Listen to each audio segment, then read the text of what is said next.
प्यारे बच्चों नमस्कार। कल हमने इससे पहले वीडियो में हमने पढ़ा था वर्ग के बारे में पढ़ा था। वर्ग की प्रॉपर्टी पढ़ी थी, वर्ग की जो गुण थे वो पढ़े थे। हमारा अध्याय तो पूरा होगा लेकिन हम थोड़ा सा इसमें फिर दोबारा रिवाइज कर रहे हैं इसको थोड़ा सा। आज हम वर्गमूल, क्योंकि ये अध्याय नया है, इससे पहले आपने वर्ग और वर्गमूल के बारे में नहीं पढ़ा है, तो इसलिए हमने पूरा अध्याय करवाने के बाद एक बार हम फिर दोबारा रिवाइज कर रहे हैं इसको। तो इससे पहले वाली वीडियो में हमने वर्ग के बारे में पढ़ा था, इसमें हम वर्गमूल के बारे में पढ़ेंगे। जो मेन बातें हैं वर्गमूल, उनकी जो प्रॉपर्टी, इनके जो गुण है वो पढ़ेंगे। तो हमने वर्गमूल में एक तो हम पढ़ेंगे कि किसी संख्या के किसी वर्ग संख्या के अंदर इकाई का अंक है क्या है, तो उस संख्या के वर्गमूल में इकाई का अंक क्या होगा। जैसे अगर किसी पूर्ण वर्ग संख्या में इकाई का अंक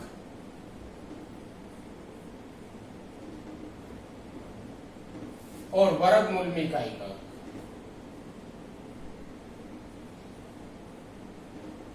इकाई का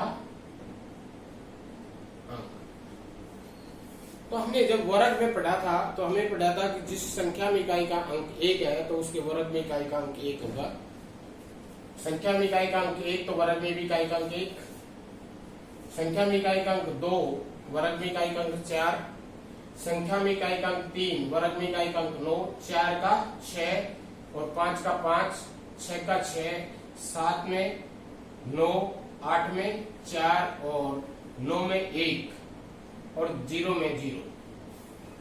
ये हमने पढ़ा था कि किसी संख्या में अगर इकाई का अंक ये है तो उसके वर्ग में इकाई का अंक ये होगा। अब इसका उल्टा होगा। अब इसका क्या होगा, किसी पूर्ण वर्ग संख्या में अगर इकाई का अंक 1 और 9 है, 1 और 9, 1 का भी 1 है और 9 का भी 1 है, तो अगर किसी वर्ग संख्या में इकाई का अंक 1 है, पूर्ण वर्ग संख्या में इकाई का अंक 1 है, तो उसके वर्गमूल में इकाई का अंक 1 और 9 में से कोई सा भी हो सकता है। 1 और 9 में से कोई सा भी हो सकता है, 1 भी हो सकता है और 9 भी हो सकता है। 4 है तो 2 और 8। और याद करने के लिए मैंने तरीका बताया था, ये ऊपर से एक, ये नीचे से एक, पहला, ये ऊपर से पहला, ये नीचे से पहला, ये ऊपर से दूसरा, ये नीचे से दूसरा। इसी तरह 9 का 3 और 7, 6, 4 और 6, 5 का 5 ही है और 0 का 0। और हमने ये इसमें देखा था कि पूर्ण वर्ग संख्या में 2, 3, 7 और 8 ये इकाई का अंक नहीं हो सकता, ये इकाई का अंक नहीं हो सकते। तो इसलिए अगर किसी पूर्ण वर्ग संख्या में इकाई का अंक दे रखा हो तो हम बता सकते हैं कि उसके वर्गमूल में संभावित अंक है कि ना, इकाई का अंक क्या होगा, संभावित इकाई का अंक क्या होगा। एक तो ये था। दूसरा हमने पढ़ा था कि किसी सम संख्या का वर्ग है सम होता है विषम संख्या का विषम, तो इसमें वर्गमूल में क्या होगा, ये भी उसी तरह से होगा कि सम संख्या का वर्गमूल सम, विषम संख्या का वर्गमूल विषम। क्योंकि वर्गमूल है ये वर्ग की प्रतिलोम संक्रिय है, यानी कि इसकी उल्टी है, वर्ग से क्या है, उल्टी। इसमें एक हम ये बता सकते हैं, अगर किसी संख्या में, पूर्ण वर्ग संख्या में जितने अंक है तो उसके वर्गमूल में कितने अंक होंगे। जैसे एक पूर्ण वर्ग संख्या है 625, इसमें कितने अंक है 3, तो इसके वर्गमूल में कितने अंक होंगे। जोड़े बनाएंगे, पीछे से एक जोड़ा बनेंगे, ये दूसरा जो, तो इसके वर्गमूल में कितने अंक होंगे, 2 अंक। कितने होंगे, 2 अंक होंगे। ठीक है, तो इस तरह से हम बता सकते हैं कि किसी संख्या में, पूर्ण वर्ग संख्या में अंक कितने अंक है तो उसके वर्गमूल में कितने अंक होंगे। तो 3 चीज ये थी मेन, इकाई का अंक, इकाई का अंक, सम संख्या का वर्गमूल सम, विषम संख्या का वर्गमूल विषम। तीसरी चीज ये थी, किसी संख्या में, पूर्ण वर्ग संख्या में जितने अंक है उसके वर्ग में कितने अंक होंगे। तो हम जोड़े बनाएंगे, जितने जोड़े बन रहे हैं उतने अंक होंगे। उसके बाद है, ये तो था वर्गमूल ज्ञात करना। वर्गमूल ज्ञात करने के लिए मैंने 3 विधियां बताई थी।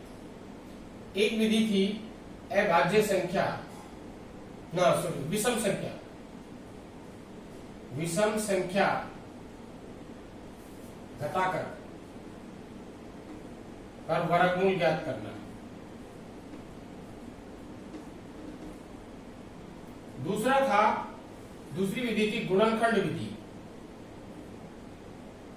विधि, और तीसरी थी भाग विधि। हम इन तीनों विधियों से किसी भी पूर्ण वर्ग संख्या का हम वर्गमूल ज्ञात कर सकते हैं। लेकिन पहली जो विधि है, दूसरी विधि है, तीसरी विधि है, अगर हमारे पास एक विधि है तो दूसरी तीसरी की क्यों आवश्यकता पड़ी? मेन प्रश्न ये है। तो इस जो विधि है विषम संख्या घटाकर वर्गमूल ज्ञात करना, इसमें कमी है। कमी क्या है इसमें? कि हम इसमें बड़ी संख्या का वर्गमूल ज्ञात नहीं कर सकते। छोटी संख्या का तो वर्गमूल इसमें ज्ञात कर सकते हैं, आसान है।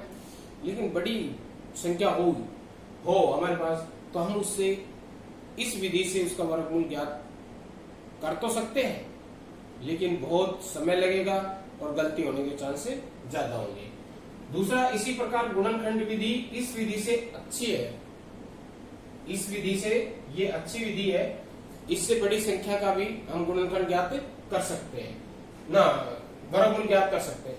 लेकिन इसमें भी थोड़ी सी कमी है। क्या कमी है? इसमें भी बहुत बड़ी संख्या का जो गुणनखंड विधि से हम वर्गमूल ज्ञात नहीं कर सकते।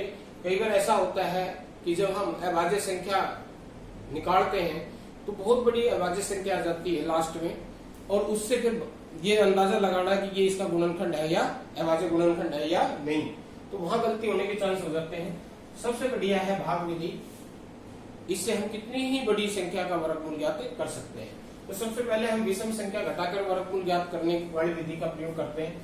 जैसे कि अगर हमने 169 का वर्गमूल ज्ञात करना है, ये वर्गमूल का निशान है। अगर 169 का हमने वर्गमूल ज्ञात करना है, 169 का वर्गमूल क्या होगा? तो हम इस 169 में लगातार विषम संख्या घटाते जाएंगे, और कितनी बार हमने विषम संख्या घटाई कि इसका शेष है लास्ट में 0 आ जाए, तो जितनी बार हमने जितनी विषम संख्या घटाई है वो इसका वर्गमूल होगा। जैसे देखो 169, एक विषम संख्या घटाई हमने 168 हो गया, ये पहला स्टेप होगा। दूसरे में 168, अब ये आगे आ जाएगा 168 में से इससे अगली विषम संख्या 3 घटाएंगे, 165 होगा। अब ये आ जाएगा आगे 165, और इससे अगली विषम संख्या 5 वो घटाएंगे तो 160 हो गया। चौथे स्टेप में ये 160 और इससे अगली 153। इसी तरह से हम कंटिन्यू चलते जाएंगे जब तक कि यहाँ 0 नहीं बच जाए। 144 में से 11 घटाएंगे 133। ये लगातार विषम संख्या होनी चाहिए, 1 के बाद 30, 3 के बाद 5, 5 के बाद 7, 7 के बाद 9, 9 के बाद 11। फिर अगली में 133 में से 13 घटाएंगे 120। 8वें में 120 में से कितनी, 13 के बाद 15, 105। 9वें में 105 में से 17 घटाएंगे तो कितने बचे, 98। 95 ना 88, कितना बचा, 88। 10वें स्टेप में 88 में से 17 से अगली 19,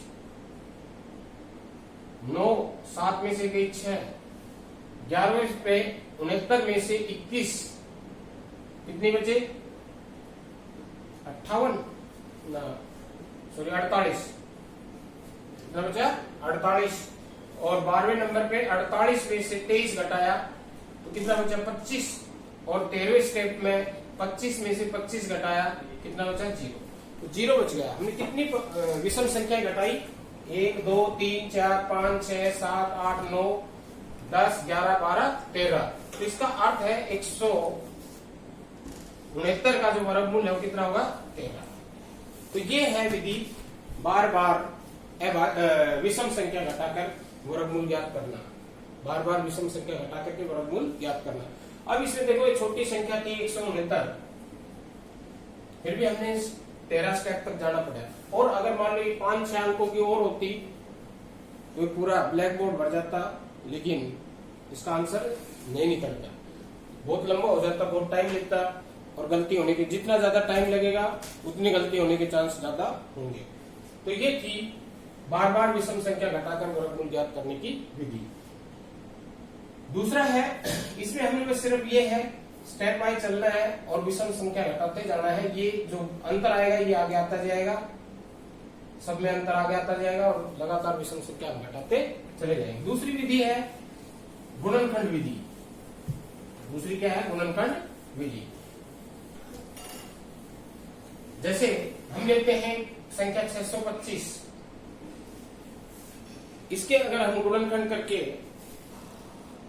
अभाज्य गुणनखंड हो, ये गुणनखंड विधि भी कैसी है? अभाज्य।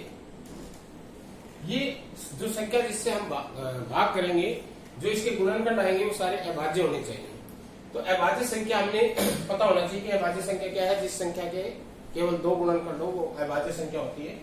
तो यहाँ सबसे छोटी अभाज्य संख्या 2, 2 से भाग नहीं जाएगा क्योंकि इकाई का अंक कितना है? 5। 2 के बाद अभाज्य संख्या कौन सी है? 3, 3 से भाग जाएगा 6 और 2 8, 8 और 5 13, 13 3 से भाग नहीं जाता तो 3 से भाग नहीं जाएगा। 5 उससे 3 के बाद जो अभाज्य संख्या वो 5 है, इकाई का अंक 5 है तो ये 5 से भाग चली जाएगी।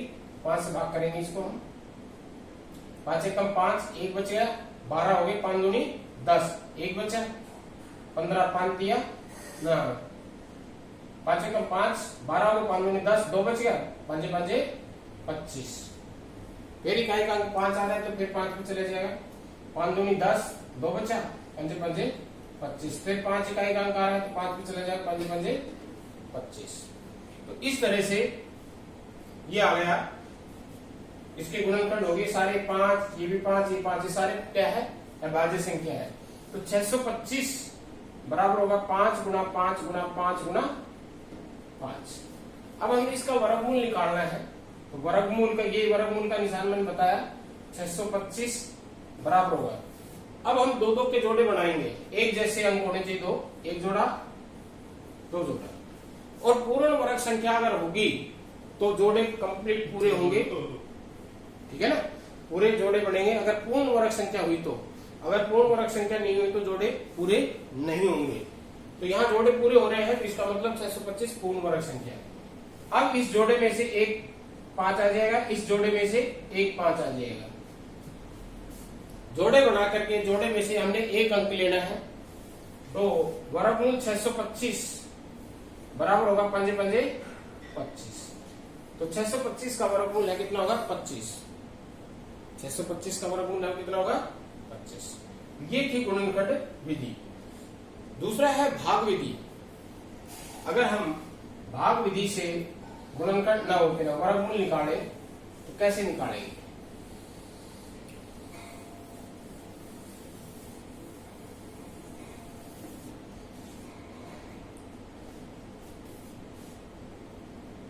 ये ले लेते हैं 1278,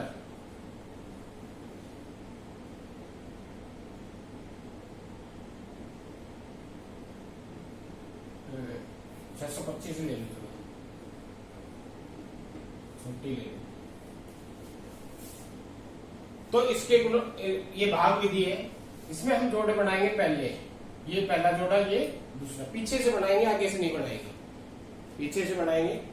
अब हमने पहाड़े पढ़ने हैं और पहाड़े इस तरह से पढ़ने हैं जैसे कि 1 एकम 1, 2 दूनी 4, 2 दूनी 4, यानी कि ये और ये जिस जो संख्या है और जिससे गुणा कर रहे हैं उन दोनों, वो दोनों एक जैसी होनी चाहिए।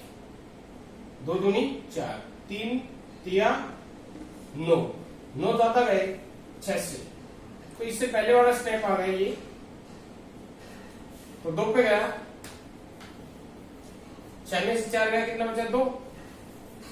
यहां हम जोड़ा उतारेंगे, अगला जोड़ा 25 का उतार लिया। अब अगले स्टेप में यहां क्या आएगा, इस वाले का डबल 4 दुगना, जो ऊपर है उसका क्या आएगा दुगना। अब हमने पाठ्य कोण अभी किस पे जाएगा, कैसे पता चलेगा, ये जो अंक है 4 ये दहाई का अंक हो गया, इकाई का अंक हमने ढूंढना है, इकाई का अंक हमने क्या करना है ढूंढना है। तो हमने ये दहाई का अंक है तो इसका मतलब 40 की लाइन आ गई, 41 जो इकाई का अंक है उसको उसी से गुणा करेंगे, पूरी संख्या को इकाई का अंक जो है उसी से गुणा करेंगे। 42 इकाई का अंक 2 है तो 2 से गुणा करेंगे, 84 इकाई का अंक 3 तो 3 से गुणा करेंगे, ये और ये जिससे हम गुणा कर रहे हैं और इकाई का अंक दोनों सेम होना चाहिए, 3 तिया 9 4 तिया 12, इकाई का अंक 4 44 होगा तो 4 से गुणा करेंगे, 4 चौक 16 16 1 17, इकाई का अंक 5 तो 5 से ही गुणा करेंगे, 5 5 25 5 चौक 20 20 और 2 22।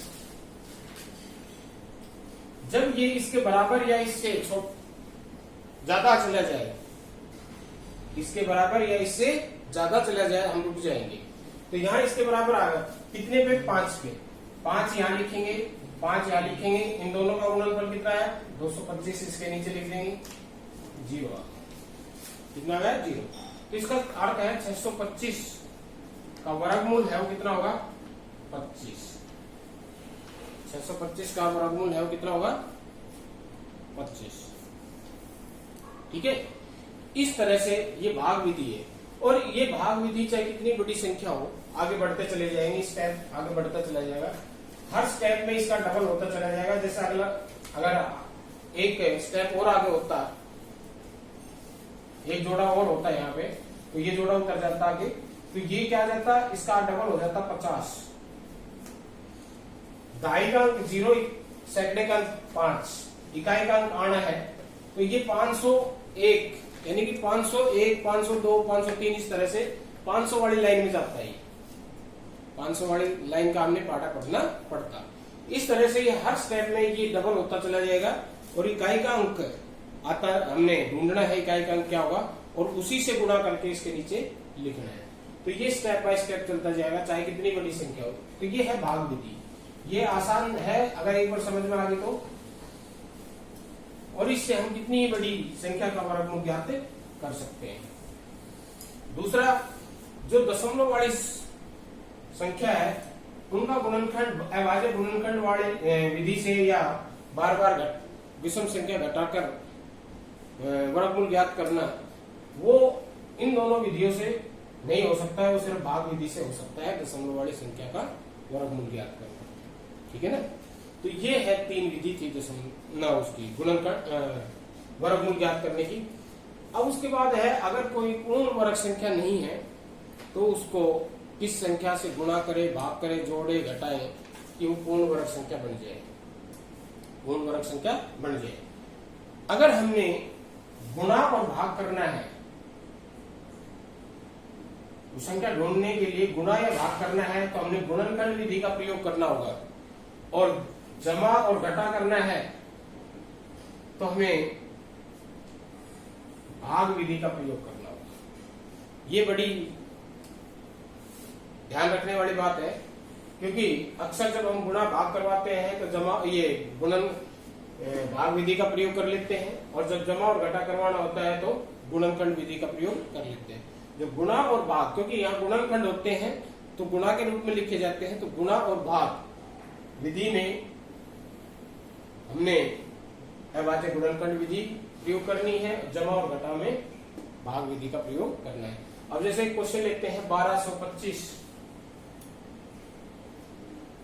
1225 ये पूर्ण वर्ग संख्या नहीं है, इसको वह छोटी से छोटी संख्या ज्ञात करनी है जिससे गुणा करने पर ये पूर्ण वर्ग संख्या बन जाए, पूर्ण वर्ग संख्या बन जाए।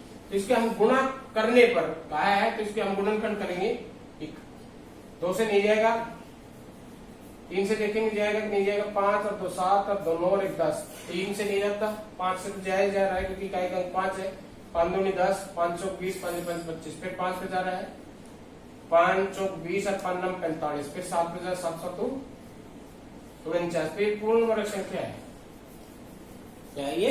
पूर्ण वर्ग संख्या है। इसको 2450 कर देते हैं।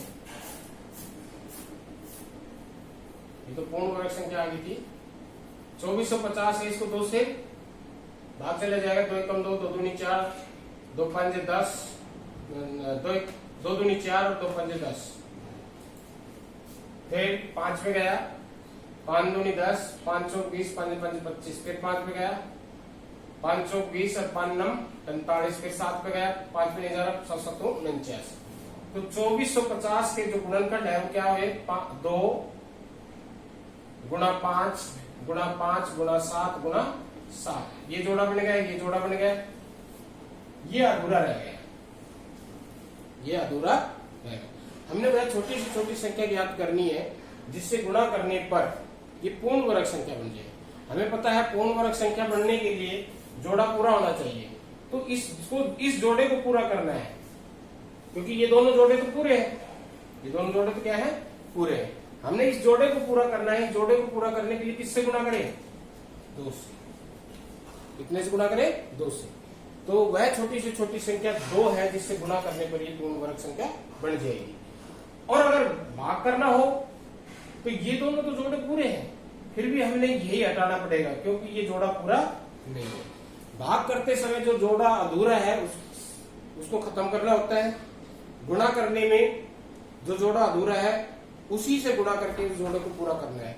तो दोनों में, भाग और गुणा करने में, दोनों में वो छोटी से छोटी संख्या सेम आएगी, बराबर एक जैसी आएगी। जैसे यहाँ गुणा करने पर भी 2 और भाग करने पर भी 2। तो ये था गुणा और भाग करते समय करके किसी भी अपूर्ण संख्या को, अपूर्ण वर्ग संख्या को पूर्ण वर्ग संख्या में बदलना। अब जोड़ और घटा का देखते हैं। यही ले लेते चलो 2450। अब जमा और घटा के लिए हमें भाग विधि का प्रयोग करना है। कौन सी विधि का प्रयोग करना है? भाग विधि का। 2450 भाग विधि से पहला जोड़ा कितने का है? 24 का। पाड़ा पड़े के कम 1, 2 दूनी 4, 3 तिया 9। ध्यान से देखो मैं कैसे पढ़ रहा हूं। 4 चौक 16, 5 पंजे 25। ज्यादा गया 25 24 से। पहला जोड़ा 24 का है, 25 ज्यादा गया तो इससे पहले वाले स्टेप का जो 4 4 16, 24 में से 16 गया, कितना बचे? 8। अगला जोड़ा उतार लिया, जोड़ा उतारेंगे और इसका डबल होगा 16। अब दाई का अंक 6, इकाई का अंक ना हो, सैकड़े का अंक 1 है, इकाई का अंक हमने ढूंढना है। तो यानी कि 161 160 वाली लाइन में जाना हमने। 160 एकम 161 एकम 161, 162 दूनी 2 दूनी 4, 6 दूनी 12, 324, 163 तिया 3 तिया 9, 16 तिया 48, 164 चौका 4 चौक 16, 16 चौको 64 और 1 65, 165 पंजे पंजे पंजे 25, 2 16 पंजे 80 और 2 82। अभी ये इसके नजदीक आ गया तो कितने पे गया? 5 पे। यहाँ भी 5, यहाँ भी 5 और ये 825। कितना बचेगा? 25। तो ये संख्या अगर हम घटा दे तो शेष कितना बचेगा? 0। शेष कितना बचेगा? 0। ये संख्या अगर हम घटा दे तो शेष कितना बचेगा? 0। यानी कि 45 उस संख्या का वर्गमूल हो जाएगा 25 घटाने पर। इसमें से 25 घटाने पर तो वह छोटी से छोटी संख्या 25 है जिसे घटाने पर 2450 है वो पूर्ण वर्ग संख्या होगी। और जोड़ने पर क्या? तो जोड़ने पर हमने इससे एक स्टेप आगे चलना है। 166 सिक्का 6 छांगड़े 36, 6 छांगड़े 36, 39, 6 3 9, 996। फिर हमने 2450 4 16 8 50 और 4 गलती करके भैया उनका यहाँ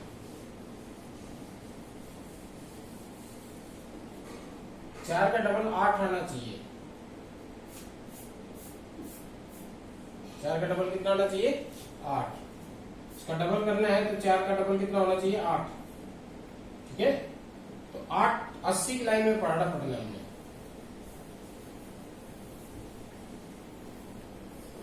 तो ये 9 पे जाएगा, 9 9 81, 8 ने 72, 72 और 8 80,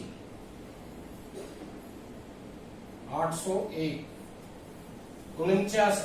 वह छोटी से छोटी संख्या आएगी जिसको गुणा करने पर न घटाने पर प्राप्त संख्या पूर्ण वर्ग संख्या होगी। और अगर हम उसमें जाए जोड़ने पर, तो इससे एक स्टेप आगे, इससे एक स्टेप आगे कितना होगा 90। कितना होगा 90।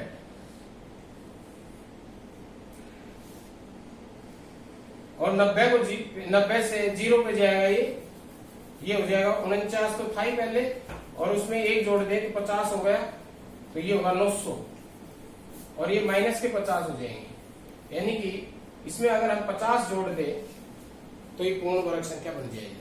50 जोड़ दे तो कितना पूर्ण वर्ग संख्या बन जाएगा। तो आज के लिए इतना ही, धन्यवाद।